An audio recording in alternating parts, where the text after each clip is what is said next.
Hello বন্ধুরা, আজ চলে এসেছি বাটা মাছের একটা অভিনব রেসিপি নিয়ে।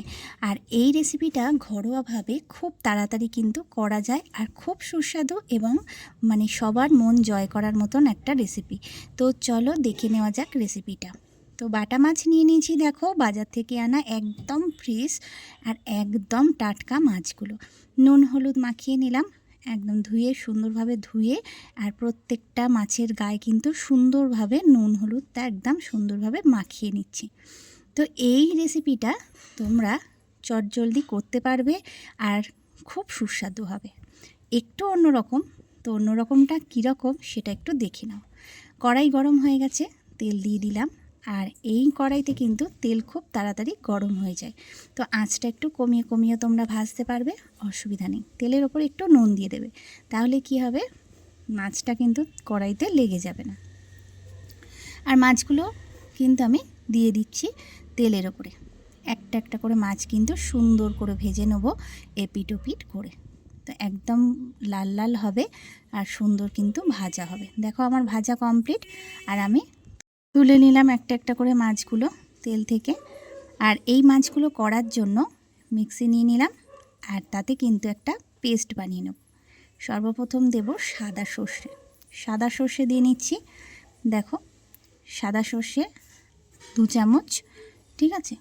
আর কালো সর্ষেও দেব, কালো সর্ষেও দেবো 2 চামচ। রান্নাটায় কিন্তু 2 রকম সর্ষে দিয়ে করলে কিন্তু টেস্টটা অনেক সুন্দর হয়। আর এই 2 রকম সর্ষে দেওয়ার পর দেব পোস্ত, ঠিক আছে। পোস্ত দেব 2 চামচ। পোস্তটাও দেবে সর্ষের সাথে একসাথে, পোস্তটাও বাটবে।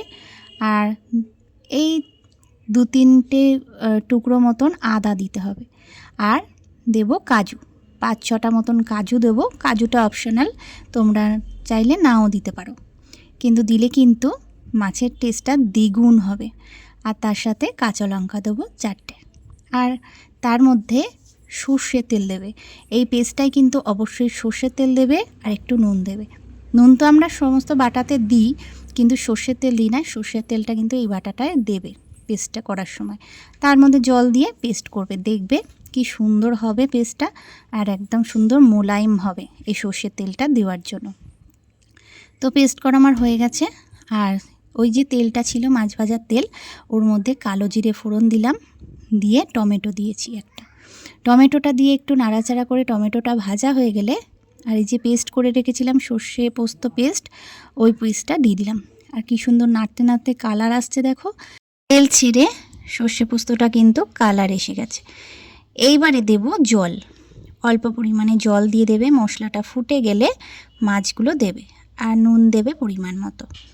দেখো মাছগুলো দিয়ে দিলাম, ভাজা মাছ যেগুলো ছিল সেগুলো দিয়ে আবার কিন্তু একটু ফুটিয়ে নেব, তাহলে মাছটাও ফুটে যাবে ঝোলের সাথে। তাতে কিন্তু মাছের মধ্যে এই গ্রেভিটা ঢুকবে আর খেতেও সুন্দর লাগবে। ফুটে গেছে, আমি কিন্তু বেশি ঝোল রাখবো না, একদম মাখা মাখা করব, যাতে সর্ষে পোস্তর টেস্টটা পাওয়া যায়। তোমার হয়ে গেছে কমপ্লিট বাটা মাছের সর্ষে পোস্ত দিয়ে ঝাল। দেখো কত সুন্দর হয়েছে আর কেমন লাগছে দেখতে। ওপর থেকে কিন্তু সর্ষের তেল ছড়িয়ে দেব। তো দেখো বন্ধুরা কেমন লাগলো, তো অবশ্যই জানাতে ভুলো না, ঠিক আছে। আর আজকের এই রান্নার রেসিপিটা কেমন লাগলো অবশ্যই লাইক কমেন্ট করে জানিও। পাশে থেকেও দেখা হবে নতুন ভিডিও।